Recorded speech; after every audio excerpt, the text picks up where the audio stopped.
दैनिक सन्ध्याकालीन प्रस्तुति कार्यक्रम सवाल जवाब।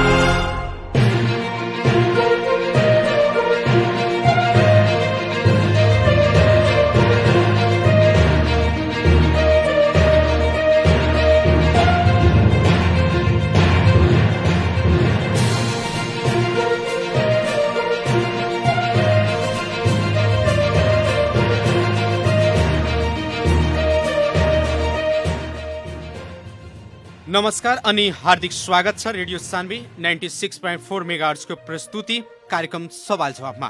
कार्यक्रम सवाल जवाबको साथमा उपस्थित भइसकेको छु म कार्यक्रम प्रस्तोता मुक्लेश गदी। हरेक दिन बेलुका 6:30 बजेदेखि लिएर 7:15 बजेसम्म प्रसारण हुने कार्यक्रम सवाल जवाबमा खास गरी देशको समसामयिक राजनीतिक घटनाक्रम, आर्थिक, सामाजिक, सांस्कृतिक लगायत शिक्षा, स्वास्थ्य, कृषि लगायत आम जनतासँग प्रत्यक्ष सरोकार राख्ने हरेक समय सान्दर्भिक विषयमा सम्बन्धित क्षेत्रका व्यक्तिहरूसँग बहस र छलफल गर्ने गर्दछु। कार्यक्रम सवाल जवाबको आजको बहसमा विशेष गरी जनता समाजवादी पार्टी नेपालका केन्द्रीय सदस्य रेखा यादवजीसँग आज हामी सवाल जवाब गर्नेछौँ। जनता समाजवादी पार्टी विभाजन भएपछि महन्त ठाकुर नेतृत्वको नेता तथा कार्यकर्ताहरू जसपाबाट बाहिरिएपछि भदौ 1 गतेदेखि जनता समाजवादी पार्टी नेपाल आफ्ना संगठन सुदृढीकरण तथा आम कार्यकर्ताहरूको मन मस्तिष्कमा पार्टी प्रति बसेका गलत धारणाहरूलाई मेटाउनका निमित्त 7वटै प्रदेश तथा पुरा देशभरि नै यो जुन सुदृढीकरण तथा जनजागरण अभियान सुज भन्ने अभियान सञ्चालन गरेको छ। आज भदौ 12 गते 5 जिल्लाको सुज अभियान वीरगञ्ज स्थित टाउन हलमा सञ्चालन गरेको छ। जनता समाजवादी पार्टी नेपालका केन्द्रीय अध्यक्ष उपेन्द्र यादव, अशोक राई, त्यसपछि रेणु यादव, मुख्यमन्त्री 2 नम्बर प्रदेशका लालबाबु राउत गद्दी, मधेस प्रदेश समितिका अध्यक्ष विजय यादव लगायतका, त्यसै गरी महेन्द्र राय यादवजी लगायतका नेताहरूले आज कार्यक्रमलाई सम्बोधन गर्नु भएको छ र आफ्ना पार्टीका नेता कार्यकर्ताहरूलाई अभियानमा उहाँहरूले निर्देशित गर्नुभएको छ।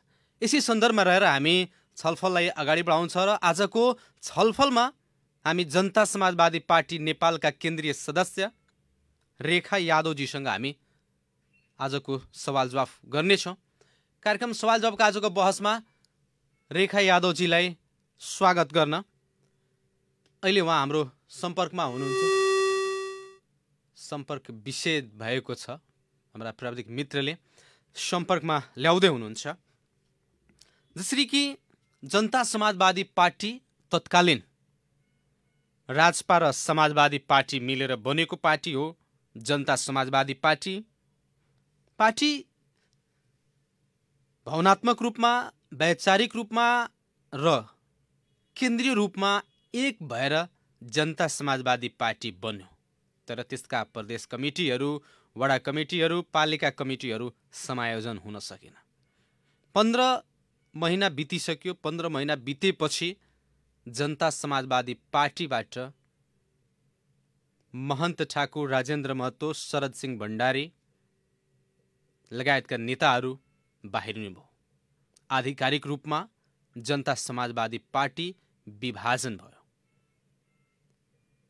खास गरी अहिले जुन कार्यक्रम संगठन सुदृढीकरण र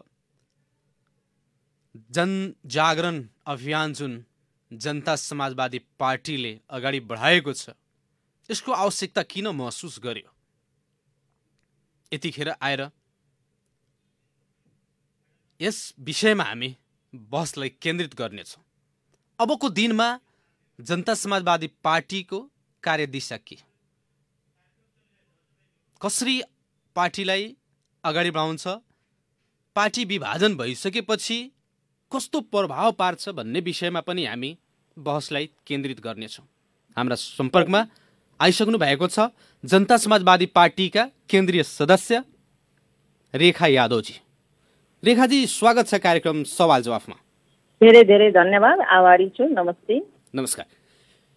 तपाईहरूले जनता समाजवादी पार्टीले खास गरी विभाजन भएपछि जुन यो संगठन सुदृढीकरण तथा जनजागरण अभियान सञ्चालन गरेको छ, अहिले त्यसैको सिलसिलामा तपाईँ बिर्ग जानु भएको छ। हजुर हजुर। यो अभियान सञ्चालन गर्नुको उद्देश्य के चाहिँ त? यसको त अब खास उद्देश्य भनेकै अब संगठन निर्माणकै लागि नै हो होइन? हजुर। किनभने यो पहिला अब हाम्रो राजपासँग एकीकरण हुनुभन्दा अगाडि नै हामीले विशु अभियान चलाइराखेका थियौँ। हजुर। त्यो बेला पनि नेपालभरि नै हामीले एउटा एजेन्डा बनाएका थियौँ र त्यसलाई हामीले सबै ठाउँमा पनि प्रसारण पनि गरिसकेका थियौँ। देशभरि नै नेपाल के अरे पहाड हिमाल तराईमा सबै एउटा डेट मिलाएर हामीले विशु अभियान भनेर हामीले चलाएका थियौँ। तर त्यो बेला एक दुईटा जिल्लामा चाहिँ हामीले गर्न पायौँ। त्यसपछि के भइदियो भने हामी राजपासँग एकीकरण गर्न पुग्यौँ। त्यो गर्न पुगिसकेपछि केही समय रोकिएको हो, त्यसलाई मात्रै नाम परिवर्तन गरेको हो। अभियान चाहिँ केही नै हो। हजुर। खास गरी अहिले आएर यसको आवश्यकता किन महसुस गरियो? पहिला त त्यति चाहिँ पार्टीले संगठन सुदृढीकरण, संगठनलाई विस्तार गर्ने समायोजनतिर ध्यान नगएको थियो, नगएको अवस्था पनि थियो। तर अहिले आएर जतिखेर विभाजन भयो, यसो त ध्यान नगएको अवस्था पनि होइन। त्यो त निरन्तर चलिराखेकै थियो नि। त्यो निरन्तर चलिराखेकै प्रक्रियामा के भयो भने तपाईँको राजपासँग हामी मिल्न गयौँ। मिल्न गएपछि अब समायोजनका कार्यक्रमहरू हुनुपर्ने थियो। किनभने अब समायोजनहरू चाहिँ हुन बसेको कारण चाहिँ के थियो भने हाम्रा उताको साथीहरू मिटिङ नबसिदिएको भएर त्यो क्रियाकलापहरू रोकिएको थियो केही समयको लागि। किनभने यो त गर्नु नै थियो नि त। यो त पहिलाकै प्रोग्रामलाई नै अहिले निरन्तरता दिएको हो। त्यही त पार्टी एकीकरण भयो, 15 महिना बितिसक्यो, तै पनि तपाईँका मात्र त्यो वैचारिक र भन्नुपर्दाखेरि त्यो केन्द्रीय स्तरमा मात्र जसपा पार्टी बन्यो, एकीकरण भयो। तर बाँकी जुन कमिटीहरू थियो जस्तै प्रदेश कमिटी, जिल्ला कमिटी, पालिका कमिटीहरू, वडा कमिटीहरू, त्यो समायोजनै हुन सकेन थियो। त्यही त हो। मैले त्यही अघि अनि भने मैले त्यही हो। के भएको थियो भने त्यो बिचमा क्रियाकलाप नै बन्द किन भइदियो भने माथिल्लो नेतृत्व वर्गमा तपाईँले अघि पनि सुन्नु नै भए जस्तो लाग्छ मलाई। न्युजहरूमा पनि आइसकेकै हो, विभिन्न समयमा पनि आइसकेकै हो। माथि नै पहिला के भइदियो भने केन्द्रमै बैठकहरू बस्न सकेन। अब बैठकहरू माथिबाट बस्न नसक्दाखेरि त निर्णयहरू तलसम्म झार्न सकिन्न। त्यसको लागि चाहिँ बैठक बस्नुपर्ने आवश्यकता हुन्छ र हाम्रो उताबाट आउनु हुने नेताज्यूहरू बस्न पनि चाहनु भएन। नबस्नु हुँदाखेरि के भने त्यसको असर त पर्छ नै नि, तल जिल्लामा पनि पर्छ, वार्डमा पनि पर्छ। त्यसको असर मात्रै हो। तर अब चाहिँ अब उहाँहरू नै छुटेर गइसक्नु भएपछि त आफ्नो पार्टीको जुन निरन्तरता दिइरहनु पर्ने थियो त्यसलाई अब निरन्तरता दिएको मात्रै हो। अब जसरी कि जनता समाजवादी पार्टी नेपाल, तत्कालीन समाजवादी पार्टी र राजपा मिलेर बनेको देशकै तेस्रो वैकल्पिक शक्तिको रूपमा अगाडि बढेको पार्टी अहिलेको वर्तमान अवस्थामा आएर विभाजित हुँदा एउटा जनता समाजवादी पार्टीको सिपाहीको हैसियतले तपाईँले कस्तो लागिरहेछ? यो चाहिँ एउटा के छ भने अब यसलाई त दुःखद रूपमै लिनुपर्छ। हुन त अब दलीय अथवा राजनीतिक पार्टीहरूमा यो नौलो कुरो पनि होइन। यो नौलो कुरो होइन। के हुन्छ भने आज टुट्छ, भोलि फेरि जुट्छ। यो होइन कि आज टुटेपछि सधैँको लागि टुट्छ अथवा मनमुटाउ हुन्छ भन्ने कुरा पनि रहँदैन। राजनीतिमा चाहिँ मिल्ने र छुट्टिने कुरो त भइरहन्छ। यो त यसको प्रक्रिया पनि हो। जसलाई मन मिल्छ, जसको एजेन्डा मिल्छ, जसलाई गर्न सक्छु जस्तो लाग्छ उसले साथ लिएर हिँड्छ, जसलाई सक्दैन ऊ साथ छोडेर हिँड्छ। यो मन्दिरको ढोका जस्तै हो। मन्दिरको ढोका खुल्ला हुन्छन्, दर्शन गर्नेहरू आउँछन् र जान्छन् भन्ने कुरो हो होइन। त्यसकारण राजनीतिक दलमा यो छुट्टिनु अथवा पार्टी फुट्नु भनेको नौलो चाहिँ होइन। यो त विगतदेखि नै हामीले हाम्रै देशमा पनि नेपाली कांग्रेस अथवा एमाले कम्युनिस्टहरूका पनि देखेकै हौँ, नदेखेको होइन। पछि तपाईँको 46 सालपछिका सद्भावना पार्टीको पनि अवस्था त्यस्तै नै रहेकै हो, नरहेको होइन। तर त्यो एकदमै छट्ट बिग्रिहाल्यो भन्ने अवस्था चाहिँ होइन।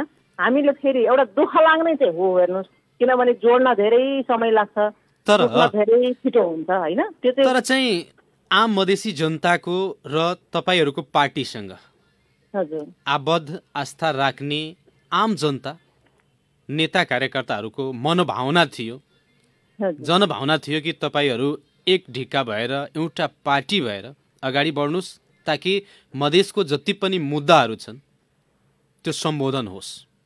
तर एकजुट भएर अगाडि बढ्नुभयो र अहिले आएर मुद्दा सम्बोधन गराउने बेलामा आएर तपाईँहरू फुटिनुभयो। यसले जुन तपाईँहरूले मुद्दा उठाइराख्नु भएको छ त्यो मुद्दा सम्बोधनमा कतिको असर पार्छ? यस्तो छ कि हामीले त जनभावनालाई त सम्मानै गरेको हो नि त।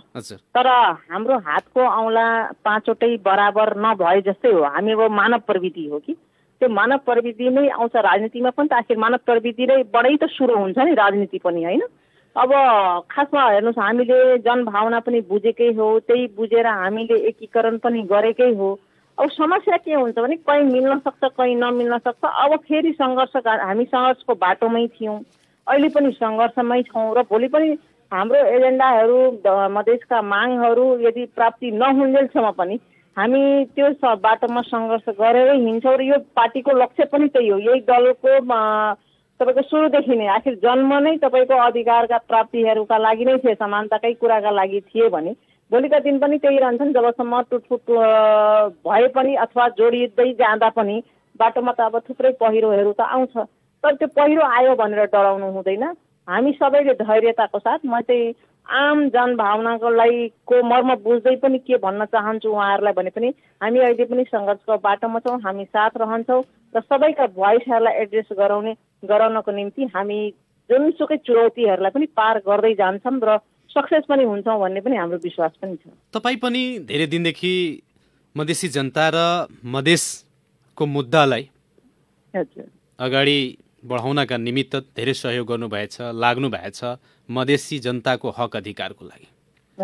तर खास गरी अहिलेको जुन अवस्था सिर्जना भयो, पार्टी विभाजन भयो, यसमा कसलाई दोषी ठान्नुहुन्छ तपाईँ?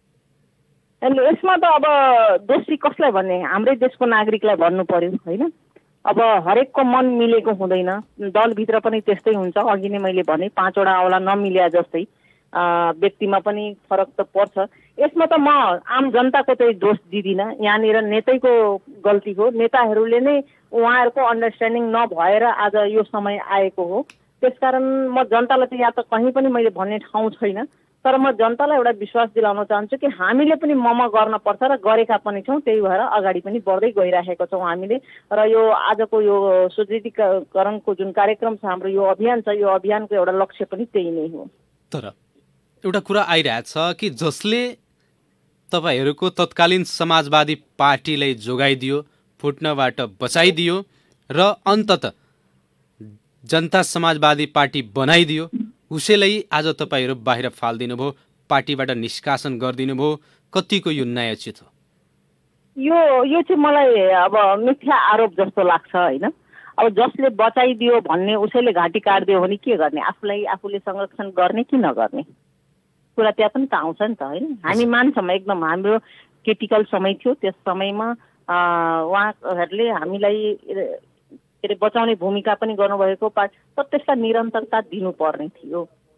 एक अर्कालाई बर्दास्त गर्न नसक्ने र सबैको इगो भारी परेको भएर न आज यो अवस्था आएको हो। समस्या चाहिँ त्यहाँनिर हो, होइन? अब त्यसमा चाहिँ मैले त यही नै भन्छु कि अब नेतामा भएका इगो र एक अर्कालाई मभन्दा अगाडि हुन्न भन्ने एउटा इगो जुन छ, त्यो इगोले गर्दाखेरि यो समस्या ल्याएको हो। किन चाहिँ यस्तो अवस्था आइदियो कि एउटै सिद्धान्त, एउटै राजनीति मुद्दा भएका दुई ठुला शक्तिहरू बीच एकता भयो, त्यो एकता धेरै दिनसम्मको लागि चाहिँ रहेन, बीचमै टुट्यो? अब यस्तो हुन्छ मैले अघि पनि भनेर फेरि दोहोऱ्याएँ। मैले दोहोऱ्याउन के खोजेँ भने सबै व्यक्ति एकै किसिमका हुँदैनन्। यो हरेक दलमा हुन्छ, यो विश्वमै हो, हाम्रो नेपालमा मात्रै अवस्था पनि होइन। र एउटा समस्या चाहिँ के छ भने हाम्रो नेपालमा आम जनता पनि रहेन होइन, सबै नेता छन् यहाँनिर। र अर्को कुरो के छ भने म जनतालाई यहाँ तपाईँहरूकै मार्फतबाट एउटा रिक्वेस्ट पनि के गर्न चाहन्छु भने जब इलेक्सन आउँछ, जब चुनाव आउँछ, त्यति बेला व्यक्ति चुन्ने गर्नुहोस्, पैसा चुन्ने नगर्नुहोस्, भोट बिक्री नगर्नुहोस् भन्ने एउटा चाहिँ म एकदमै विनम्र अनुरोध गर्छु। किनभने जुन देशमा भोट बिक्छ नि त्यो देशमा यस्तै आचरण भएका नेताहरू आइपुग्छन् जसको विकल्प चाहिँ केही पनि हुन्न। त्यस विकल्पको लागि कमसे कम आम नागरिकले पनि जति बेला भोट हाल्छन् त्यति बेला नोट नहेरेर मात्रै व्यक्ति हेरेर कस्तो व्यक्तिलाई दिनुपर्छ भन्ने यदि छनौट गरिदिनु भयो भने उहाँहरूले म त धेरै धेरै आभारी हुने थियो र राम्रो नेतृत्व चयन भएर आउनुहुन्थ्यो जस्तो मलाई चाहिँ लाग्छ।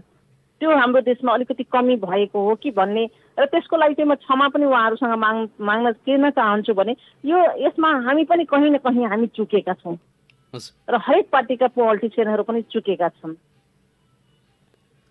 अनि जसरी कि जनता समाजवादी पार्टी खास गरी अहिलेको वर्तमान जुन गठबन्धनको सरकार छ त्यो सरकारको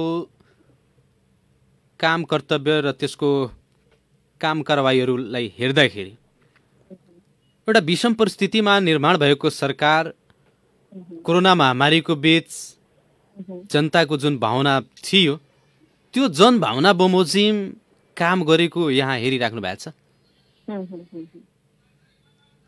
एकदम होइन, हामीले यो कुरोलाई अस्वीकार गर्न सक्ने अवस्था होइन। किनभने पहिलाका दिनमा पनि हामीले यो सरकारलाई पनि नदेखेको होइन नि त, हामीले त देखिसकेको भइसकेकै हो।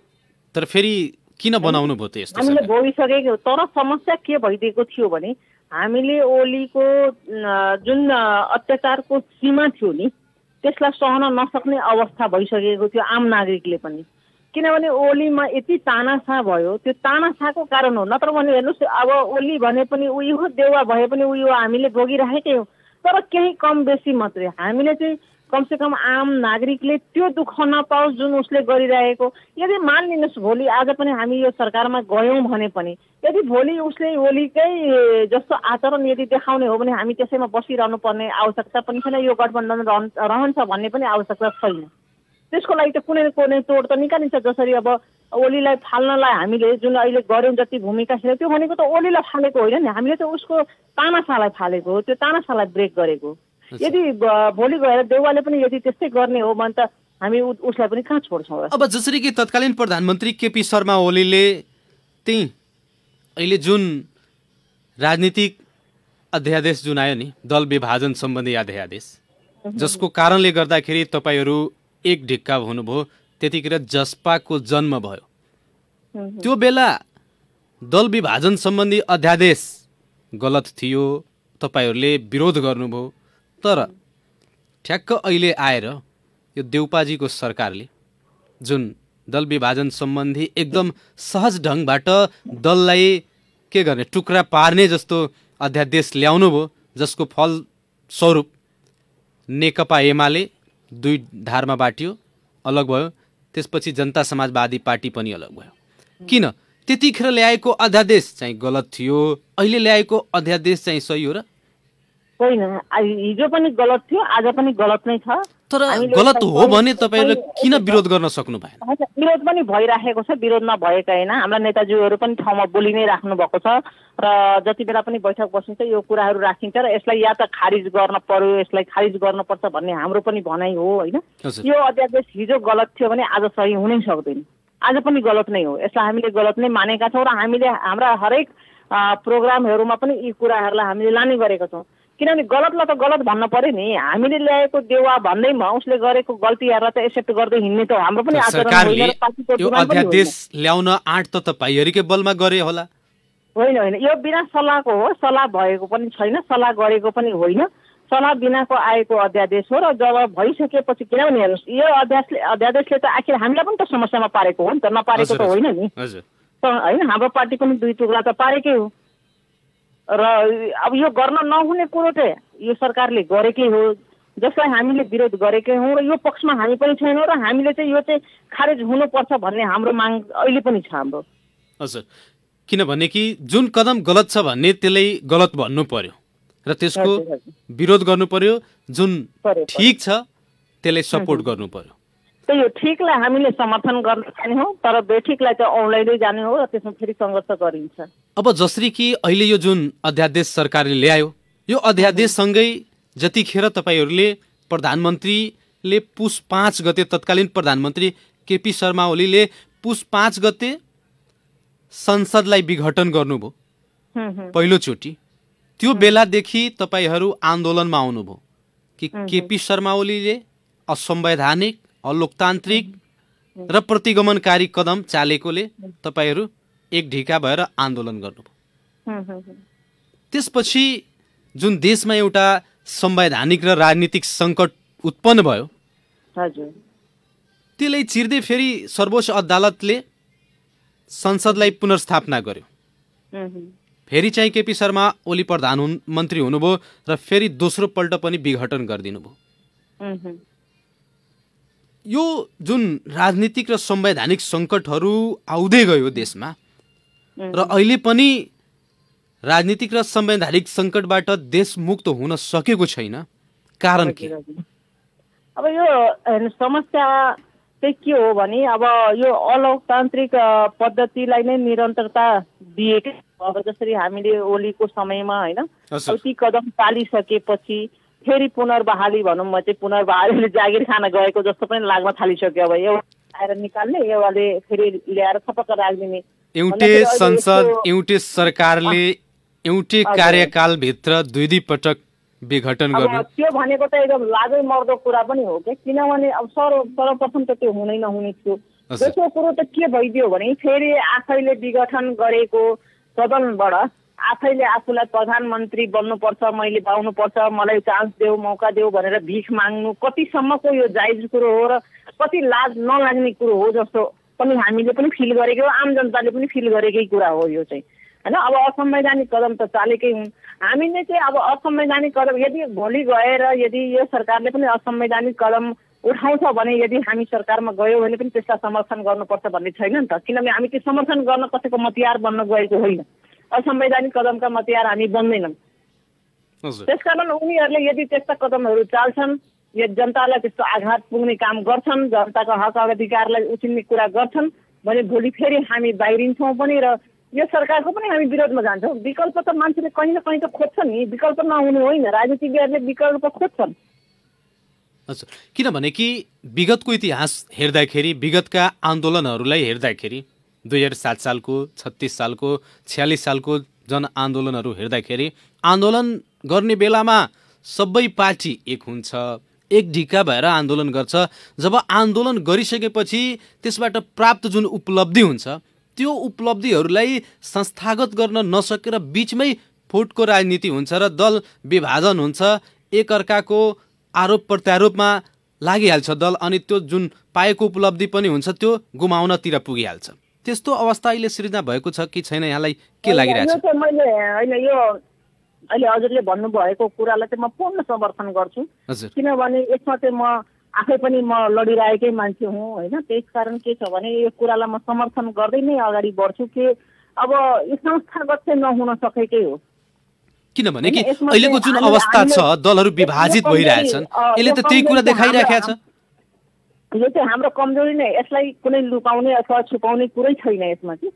किनभने सर्वविदित सबैले बुझेकै कुरा हो, यो संस्थागत गर्न नसकेको भएर पनि यो अवस्था आइसकेको। किनभने जब जब केही गर्ने, कुनै कदम चाल्ने बेला हुन्छ, पार्टी टुट र फुटको सङ्घारमा पुग्न जान्छ। पुग्दाखेरि फेरि केही न केही समयलाई पछाडि धकिलिने समय हुन्छ। यो समस्या नभएको होइन र यसलाई मैले तपाईँको मार्फत म आफ्नो पार्टी लगायत अन्यलाई पनि यो चाहिँ म पनि भन्न चाहन्छु कि हामीले अब संस्थागत कहिले गर्ने, कतिसम्म लड्ने भन्ने कुरो चाहिँ हामी आफै पनि पार्टीभित्र पनि यो कुराहरू उठाउँछ, नउठाएको होइन।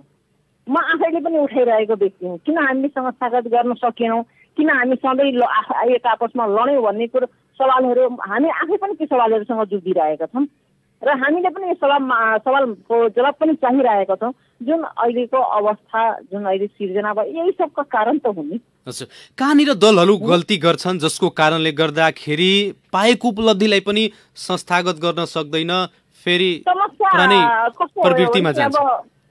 यो समस्या अलिकति कस्तो भयो भने हाम्रो देशमा राजनीतिज्ञहरू आफै नचल्ने, अरूले चलाइदिनु पर्ने, यहाँ चाहिँ समस्या छ हेर्नुहोस्। कहिले के हुन्छ भने तपाईँ यदि तपाईँको रिमोट अरूको हातमा पर्यो भने त उसले आफ्नो हिसाबले नचाउँछ नि त। जता उसले बटन थिच्न चाहे उसले एउटा त्यसले गर्दा पनि हो कि भन्ने एउटा मेरो शङ्का भनौँ, शङ्का उपशङ्काको कुराहरू आउँछ र मैले आफैले पनि हेर्दाखेरि अलिकति कतै न कतै त्यो फिल हुन्छ कि नेताहरूले, हाम्रा देशका नेताहरूले आफै डिसिजन नगर्न सक्ने हो कि सधैँ अरूसँगै सहयोग मागेर माइन्ड पनि अरूले दिनुपर्ने हो कि मसल्स र मनी त छोडिदिनुहोस्, माइन्ड पनि अरूले नै दिनुपर्छ कि भन्ने कुराहरू पनि कहिलेकाहीँ शङ्का उब्जिन्छ, जसलाई आफैले पनि मैले तिर्न नसकेको अवस्था र त्यसले गर्दाखेरि देशमा एउटा अशान्ति पनि भइरहेको अवस्था र दलहरूको पनि अवस्था कारण चाहिँ त्यही हो, आफूले डिसिजन गर्न नसक्ने सबभन्दा ठुलो कुरो। जबसम्म आफूले डिसिजन गर्न सकिँदैन तबसम्म त त्यो नेतृत्वले राम्रो गर्ला भन्नै सकिन्न नि त। सकिँदैन, हजुर। त्यही त अहिलेको अवस्था जुन हिसाबको छ, नेपाल जुन हिसाबले एउटा राजनीतिक र संवैधानिक सङ्कटबाट गुज्रिरहेको छ, अब देशको निकासको लागि के गर्नुपर्छ र देशको निकास अब कसरी हुन्छ? देश निकासको लागि चाहिँ सबै नेतृत्व वर्गहरू, विशेष गरी अब म चाहिँ आफू पनि मधेसी भएको भएर अहिले हामी देशमा सबैभन्दा पिछडिएको ठाउँमा छौँ। आज आँकडा हेर्ने हो भने आर्थिक रूपले पनि, सामाजिक रूपले पनि, राजनीतिक रूपले पनि हामी धेरै पिछडिएका पनि छौँ। त्यसलाई चाहिँ हामीले उच्च स्तरमा लाँदै र अध्ययन गराउँदै र राजनीतिको पृष्ठभूमिहरू बनाउँदै यदि हामीले गयौँ भने हामी देशमा एउटा सफल राजनीतिज्ञ पनि हुनेछौँ र पार्टीहरूले पनि आफ्ना आचरणहरूमा सुधार गर्दै जाने हो भने यो देशमा केही सम्भव छैन, सबै सम्भव छ। त्यसको लागि चाहिँ इगो छोड्न पर्यो होइन, अरूको इसारामा चल्न छोड्नु पर्यो र आफूले डिसिजन गर्ने, आफ्नो नेतृत्वको विकास गर्नु पर्यो। त्यो भएपछि अवश्य पनि यो देश हाम्रो एकदम सफल र राम्रो देश हुनेछ।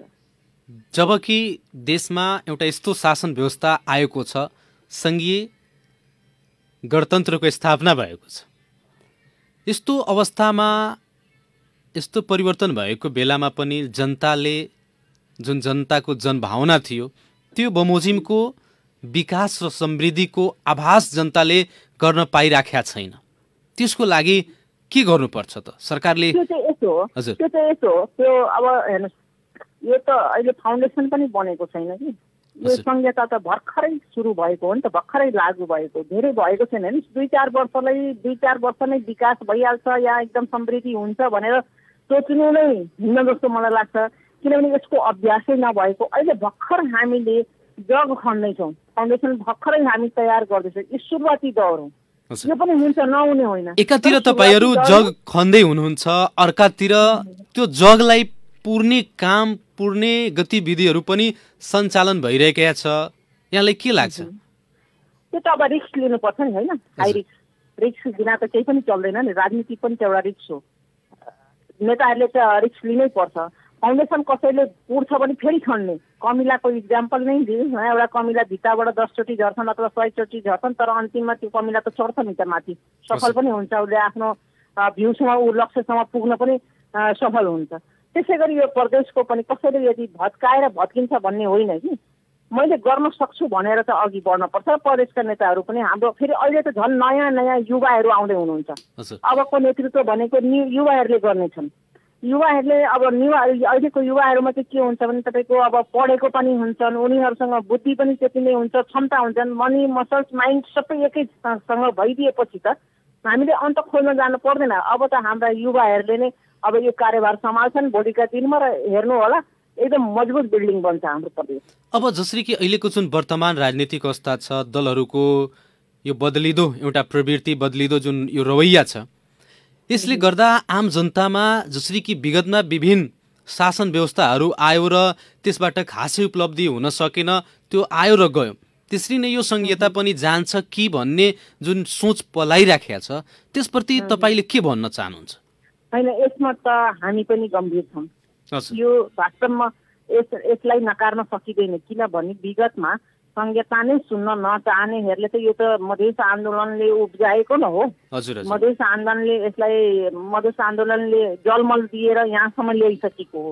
त्यो उनीहरूले त नरुचाएकै हो, संहिता नचाहनेहरूले नरुचाएर यो खतरामा पर्छ कि भन्ने छ। तर मधेसी जनजाति आदिवासीहरू त तपाईँको चुप्प लागेर त बस्दैन नि त। अब त जागिसके। त्यति बेला सुरुमा थाहा थिएन संहिता के हो कसो हो, हामीले भन्ने गर्थ्यौँ, सुन्ने मात्रै गर्थ्यौँ। तर अब आजका दिनमा प्र्याक्टिकल भइरहेको छ। त्यसकारण के छ भने यो प्र्याक्टिकल अब सबैले देखिकन त्यो संहितालाई यति सजिलै हातबाट चाहिँ जान दिँदैनन्, यिनीहरू असफल हुन्छन्। अर्थात् तपाईँले भन्न खोज्नु भयो कि जबसम्म जनता समाजवादी पार्टी छ तबसम्म उसले ल्याएको संहितालाई त्यसरी जान दिँदैन, बिल्कुल दिँदैन। र यसको लागि चाहिँ म ढुक्क किन छु भने अबका हाम्रा नेतृत्व युवाको हातमा पुग्नेछ र युवाले मलाई एकदम पूर्ण विश्वास छ, 100% म लेखेर पनि दिन सक्छु, युवाले यसलाई परिवर्तन हुन दिँदैन, संहितालाई कायम राख्नेछन्। रेखाजी, थोरै सरकारमा सहभागिताको कुरातिर म जोड्न चाहन्छु।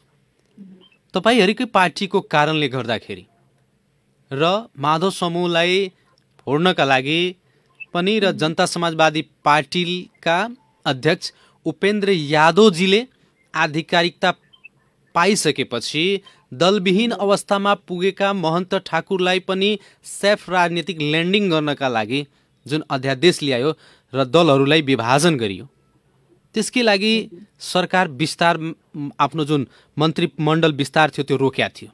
यहाँहरूले अब कहिले सरकारमा सहभागी हुने? अब यो हप्तामै सरकारमा सहभागी चाहिँ हुने नै हो होइन। हाम्रो चाहिँ भनाइ के हो भने हेर्नुहोस्, महन्तजीहरूसँग हाम्रो कुनै पर्सनल शत्रुता होइन।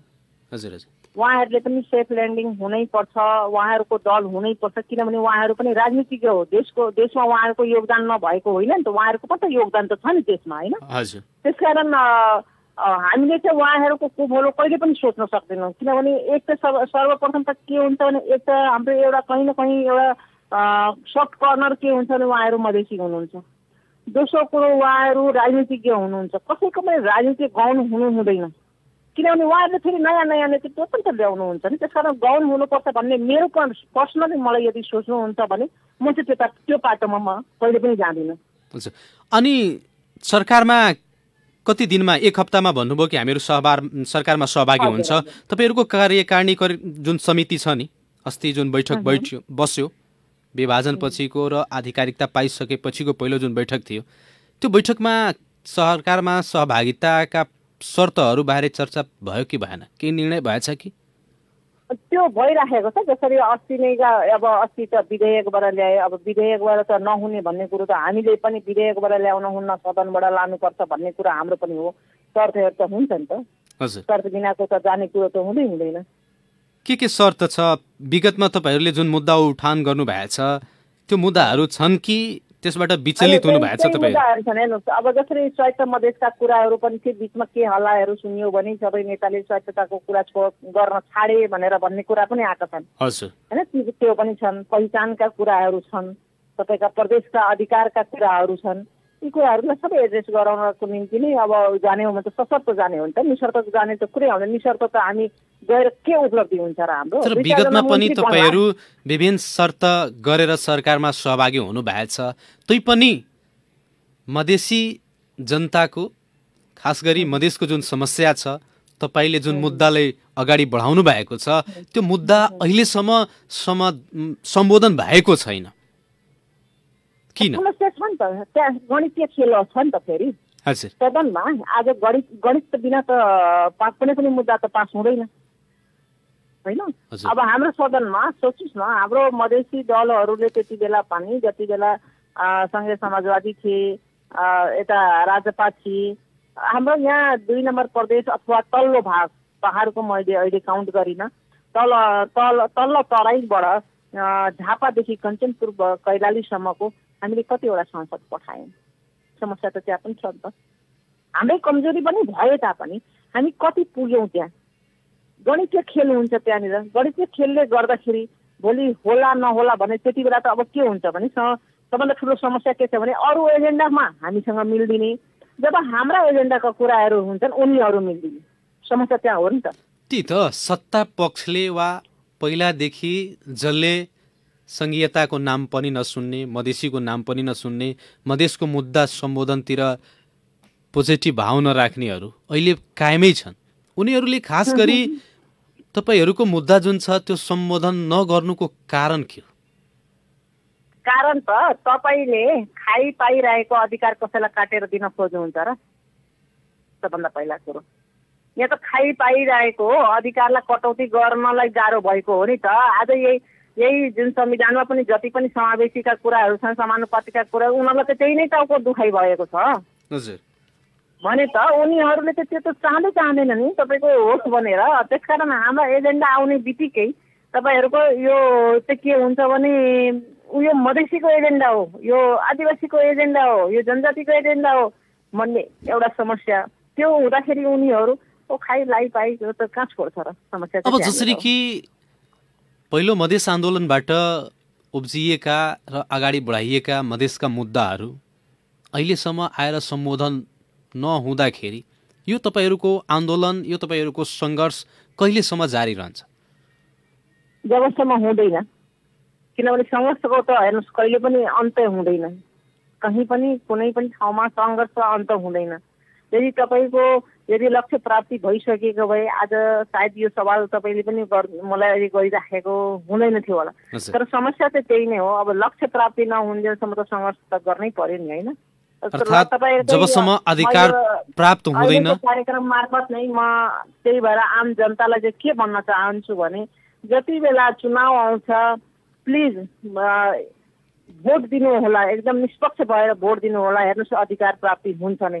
यदि गणितीय खेलमा हामी अगाडि बढ्यौँ भने त जसले पनि घोडा टेक्नै पर्ने हुन्छ नि, त्यति बेला उनीहरूको मेजोरिटीले पनि काम गर्दैन, त्यो चाहिँ गर्न पर्ने हुन्छ। अर्थात् जबसम्म अधिकार प्राप्ति हुँदैन, जबसम्म तपाईँहरूले अघि सारेको मुद्दाहरू सम्बोधन हुँदैन पूर्ण रूपमा, तबसम्म तपाईँहरूको सङ्घर्ष रोकिँदैन, जारी नै रहन्छ। जनतालाई कसरी विश्वास पार्नुहुन्छ? हजुर, तपाईँहरूले जबसम्म मुद्दा सम्बोधन हुँदैन, अधिकार प्राप्ति हुँदैन, तबसम्म तपाईँहरू विचलित हुनुहुन्न भन्ने जनतालाई कसरी विश्वास पार्नुहुन्छ? हामीले त अब अहिले त आएर अहिले जे सुदृढीकरण जुन भनिरहेको छ अहिलेको जुन कार्यक्रम छ एउटा त्यही पनि हो। त्यो हामी घर घर दैलो दैलो हामी घचघचाउँछौँ यी कुराको लागि। जनताहरूलाई जागरुक गराउने पनि हाम्रो योजना पनि हो यो एउटा। जनता जागरुक हुन्, यसलाई हामीलाई पनि सपोर्ट गरौँ हामी, किनभने जनता बिना त हामी त के पनि होइन नि त, होइन? हाम्रो त सबै थोक भनेकै जनता हो। जनताले यदि आदेश दिने हो भने हामी अवश्य सफल हुन्छौँ। उहाँहरूलाई अनुरोध र एक विश्वास गरेर हेर्न पर्यो, भन्न पर्यो, होइन? हामी घर घर दैलो दैलो हामी घचघचाउँछौँ। एउटा सान्दर्भिक प्रश्न म यहाँ जोड्न चाहन्छु, किनभने हामी कार्यक्रमको अन्त्यतिर पनि आइपुगेका छौँ। त्यही भएर खास गरी अहिले जुन तपाईँहरू जनता समाजवादी पार्टीबाट विभाजित भएर लोकतान्त्रिक समाजवादी पार्टी महन्त ठाकुरको नेतृत्वमा जुन पार्टी गठन भएको छ, भोजपुरीमा एउटा कहावत छ कि सवेरे के भुलाइल शाम के अगर लौट के चलाइल तो ओकरा के भुलाइल ना कहल जाला। तपाईहरू बीचको जुन एउटा मिल्ने हुन्छ नि, अहिले सम्भावना छ कि पुरा सम्भावना टरिसकेको छ?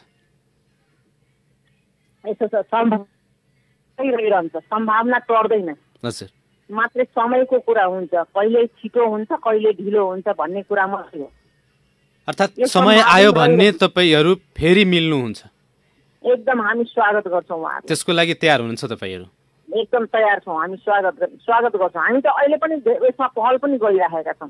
हजुर, हस्, कार्यक्रम सवाल जवाबको अन्त्यतिर आइपुगेका छौँ। अन्त्यमा रेडियो सान्वी 96.4 मेगाहर्ज सुनिराख्नु भएका आम श्रोता वर्गमा तपाईँले के सन्देश दिन चाहनुहुन्छ?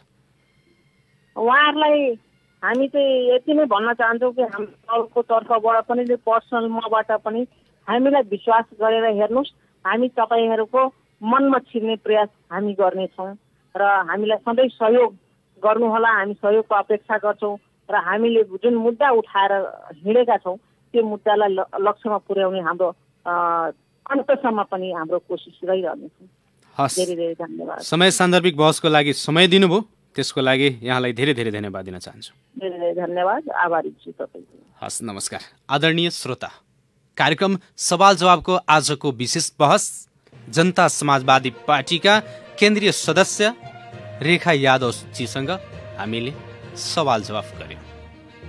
कार्यक्रम सुनेर साथ दिनुभयो त्यसको लागि तपाईँ सम्पूर्णलाई धेरै धेरै धन्यवाद दिन चाहन्छु र कार्यक्रम सवाल जवाबको आजको बहसबाट म कार्यक्रम प्रस्तोता मुकलेश गदी बिदा चाहन्छु। नमस्कार।